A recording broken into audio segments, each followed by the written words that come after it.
So in this video, I am taking you guys with me to go sourcing at the flea market and at the Goodwill bins. An absolute insane sourcing day. Make sure you guys watch the entire video. I'm doing a commentary over my sourcing footage. We're gonna be breaking down my mentality as I'm sourcing for these items so you guys can get an idea of what I'm looking for, how to negotiate, and how I've been doing business for the last couple of years. Make sure you guys drop a thumbs up and let's get into the video.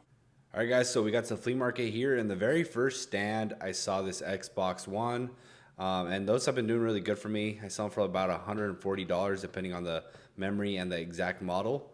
And the guy wanted $40 for it, and he said it was complete, but I don't think he even knew what complete meant for that console. I buy from that guy quite often, like not all the time, but sometimes he does come across stuff like this. So I was like, hey, maybe I can add these little controllers for like a headset to it. He's not even gonna know the difference, right? Like he said, it's complete with all those other cables. Like I just threw that in there. I was willing to take it for 40, not even negotiating. And he also had a Wii, and he said he wanted 55 bucks for the Wii, which I think was a little too much, but it is kind of complete. I have the cable for it, so I ended up paying for the Xbox. And meanwhile, I was kind of considering the Wii U. Like I said, I paid for the Xbox One, and I actually offered him 40 bucks for the Wii U. Just to see what he said. He was asking 55 bucks, and he had said no, and I was like, okay, no problem, I'll walk away. That's the biggest negotiating power in any kind of deal, is the power to walk away, the power to not, want anything, not need anything. And he ended up saying yes, and look, I got the deal. I gave him 45 bucks for the Wii U, and took that as well. And I have a bunch of extra cables that I can test it out with, and later in this video you guys are going to see that I actually found another one. I always come across them. Dang, I dropped the Oculus controller right there, like as soon as the clip started. But this Oculus headset, the guy was asking 30 bucks.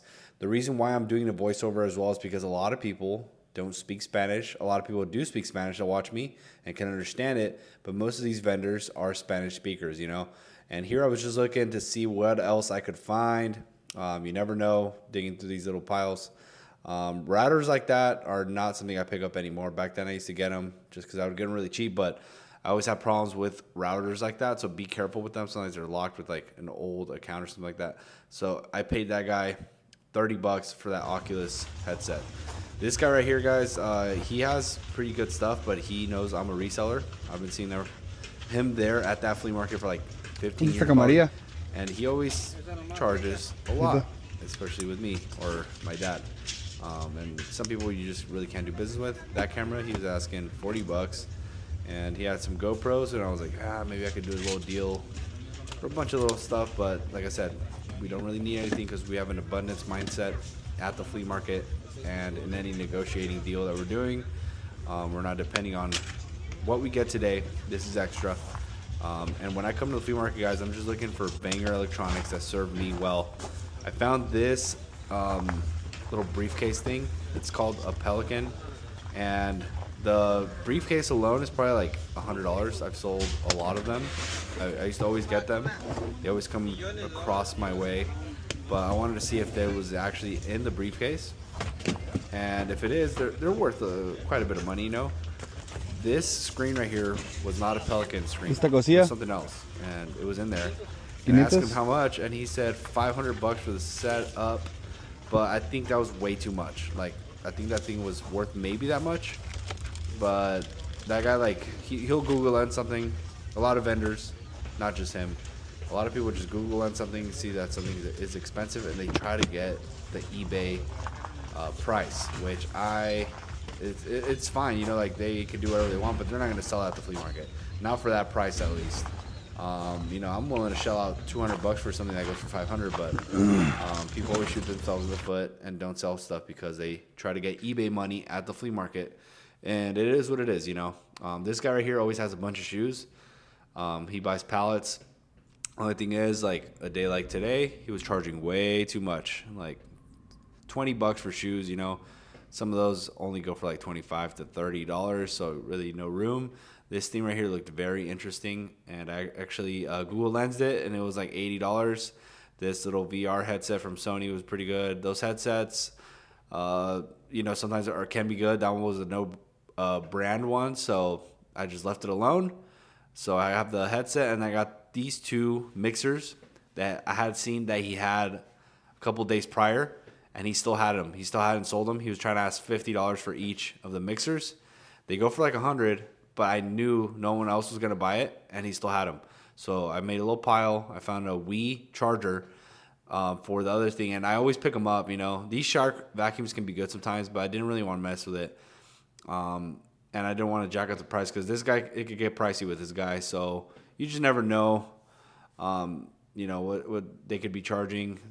They invest a lot of money into these items sometimes. So I just didn't want to spend a bunch of money. And that vacuum wasn't that crazy. This Simply Safe modem thing, almost all of the ones that I've ever sold have been locked with an account. So I was just like, you know, looking at it, but I knew probably I wasn't going to get it. But I ended up making that little pile, and he told me he had some more calculators, and I checked them out. But those calculators, those specific ones, and these other things that he had were just a little lower tier, nothing crazy. Those calculators are only going for like $10, and you know, with electronics, you're just gonna get one negative feedback out of 5, somehow, some way, or a return. And I'm not trying to mess with $10 items that are electronics. If I'm going to be selling $10 to $15 items, it's going to be clothing because there's absolutely no way to go wrong with that, right? My volume, my mass quantity sales come from clothing. I ended up getting all those things right there, guys, for $100, which I thought was pretty decent. The headset's like $60. Those mixers are like $100 each.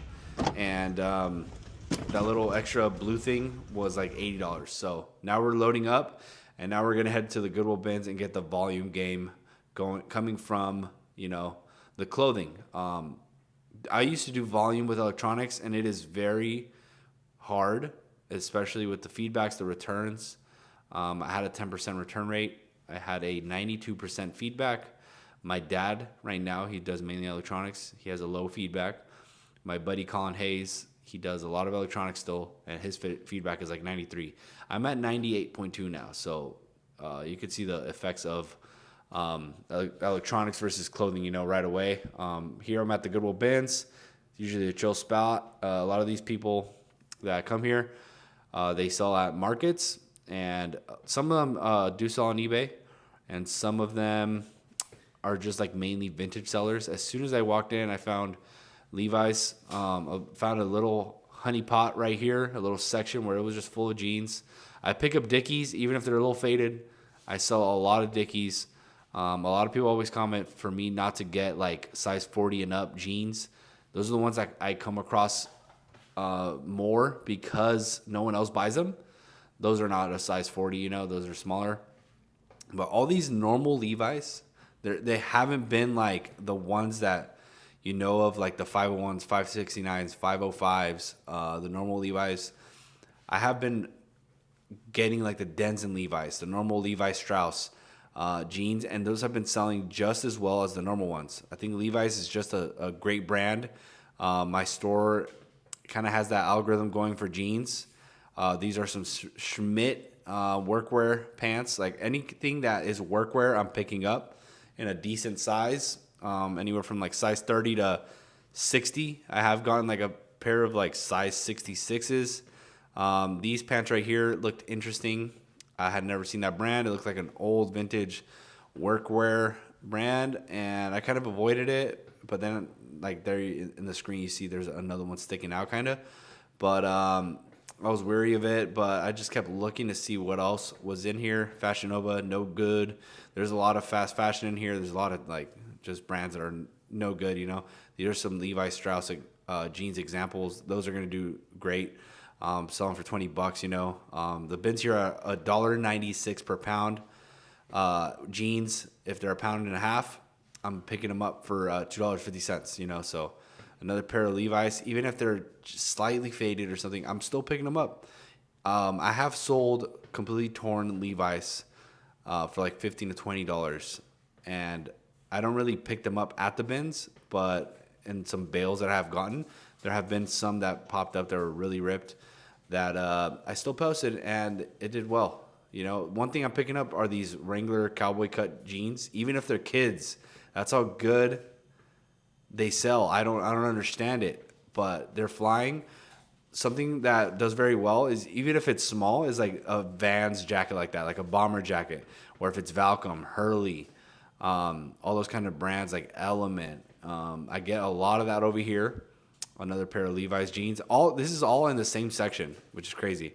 And this is when I finally decided to search up these pants right here, just because they looked interesting. I'm like, there might be another one. I found two. Sometimes I find like a whole honey pot in a section of just like all similar items. Sometimes I get a bunch of Levi's all in once. Sometimes I find a bunch of brands. I think today I found a bunch of Cowboys Fanatics t-shirts all in a pile within the bins. I think these are all raw donations, which is what you want. They're like fresh, coming out as they rotate all the stuff. So that's like the best stuff possible. American Eagle is something that has been selling very well for me as well. Abercrombie and Fitch.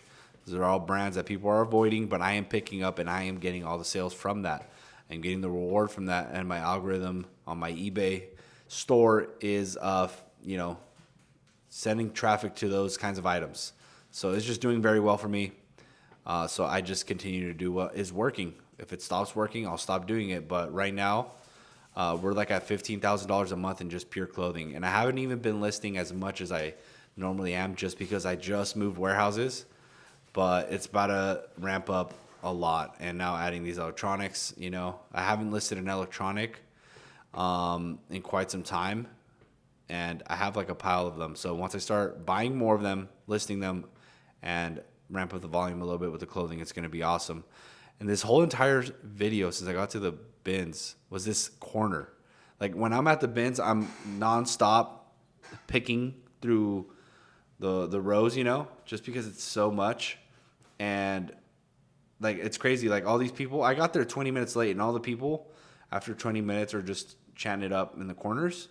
And that's fine, because, they're looking for specific things, but sometimes I find insane stuff. I didn't get this on video, but I got an Armani Exchange hoodie, and people were already in the corners chilling. And that's something that I got because I just kept digging. I normally, I don't stop moving my hands and digging until I get 200 pounds. And that's why I get 200 pounds. A lot of people, they dig for the 10 minutes when it's a fresh batch, and then they go to the sides and chill. One thing that does very good are like these Abercrombie and Fitch shirts. It's a size large and it looks really small, but it's like a tight shirt. This right here, it looked very weird. The brand is Wheel of Man, and it was really small. I didn't want to get it at first, like really small. It's a size small, and there's one listed size small for $45, so I just threw it in there. It's gonna be very light as well. Right there you can see that's when I first initially, oh no, that's on my cart. But these cargo pants are super weird. Craze, I think, was the brand, and I picked them up. Element, like anything kind of utility looking from Vans, Element, O'Neill, Billabong, all that stuff does really good, so I picked that up. Those cargo pants, I think I'm going to put them up for like $40. I found some similar for like $30, but those were just unique. Here's a New Balance crew neck, branded with the tag. The MSRP was $70. I'm not going to get anywhere near the $70 for that crew neck, but I'm probably going to pay like $1.20 for it. Here we have some Polo Ralph Lauren chino shorts, bread and butter. All this stuff is just straight up bread and butter that I get very cheap, obviously. And nice Valcom pants. Just very nice jeans, And that's just a lot that I get of, probably because we're in California, I get a lot of those like surfing brands. And you have to take advantage of what is in your area. Someone that is in like Ohio, someone that's in North Carolina, someone that's in Florida is going to get completely different stuff. So we have to see what is kind of like a consistent thing within our area. And those kinds of brands are popping up all the time for me. This looks so interesting. And it was just like a little wool jacket with no hood or neck or anything. And the brand looked very interesting. So I just went on Google Lens and I wanted to see what it was worth. Like I do search up a lot of stuff. Sometimes I'm just grabbing. Most of the time I'm just grabbing. But I am curious to learn new stuff. If something looks interesting, if the material is interesting, I'll search it up.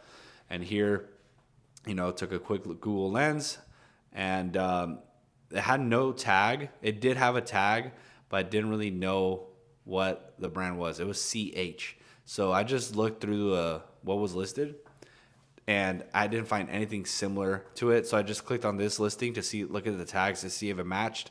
This sweater was listed for like $80, and everything was around there like $80 to $100. So this one was nicer, I believe. The other one was just like a knit sweater. So yeah, I took it, probably put it up for like $100. This right here looked very interesting. Anything corduroy. I'm mainly looking for materials with brands that I don't know. Corduroy is a very good material. Linen is a good material. Twill is a good material. So like just stuff that looks abstract. That brand was good. It was Lion something. And there was a denim jeans listed by them for $80, and these are corduroy. So I think they could go for even more than that. And like I said, we're getting everything really cheap. Nike, Tech, sweats, and size XXL. And look at that. 200 pounds picked up. You guys saw a little leather jacket there. I'm picking up a lot of genuine leather jackets. They do very well for me. $35 to $40. Sometimes even $100 depending on the brand. I just picked up a Sidisi motorcycle jacket that I'm going to put up for $250. And, you know, at the bins, there's absolutely no way to miss. A lot of people don't get a lot of stuff because they're not willing to put in the work, or they're not willing to list lesser quality things that can make you consistent money. This is where my volume comes. This mixed with the electronics combined is going to be the absolute powerhouse move for me. And this is what is going to make me my 40K a month, 50K a month, 60K a month. Doing this in volume on top of buying bales and being consistent. All right, guys, so this is the first sourcing video that I have done in quite some time. Thank you guys so much for watching. If you guys are still watching, drop a thumbs up. But right here, guys, I have a pile of shorts, pile of jeans and pants, and then we have a pile of shirts. And all this right here was 200 pounds of clothing that we picked up at the bins. It is very consistent stuff, and I have built an entire eBay business off just this kind of stuff that you guys saw me pick up. A lot of people tell me all the time, like, I would never buy that. I would never buy that to sell it online on eBay. Like, no one would buy these kinds of Levi's, and that's okay. A lot of people don't. That's why I'm able to get 200 pounds every single time I go there. A lot of people that go there, like I said in the commentary, they are trying to get vintage stuff, or they're trying to get stuff that sells very quickly, and that is perfectly fine. I have a different business model. I have a lot of space, like all this empty space here, right? These electronics right here are what I'm gonna base my entire electronics side of the business off of just fast selling stuff, higher ticket items. We have to test all this stuff out and see if it works, but for the most part, I think it will. All this stuff right here, you know, for the most part is pretty clean, but if it needs to be washed, I do wash whatever we have to wash. I'm gonna set up a washer and dryer right there. And I'm super excited to be sharing more videos like this, guys. If you guys enjoyed this video, I think it's gonna help a lot of people out understand what I am sourcing out there. And with the Meta glasses that I got, it allows me to do that much more easy. So I can try to, you know, show you guys what I'm doing. Probably gonna be doing one of these videos a week, guys. Drop a thumbs up if you guys wanna see another video like this. Gets me pumped up to pump out more like this. I'm gonna catch you guys later.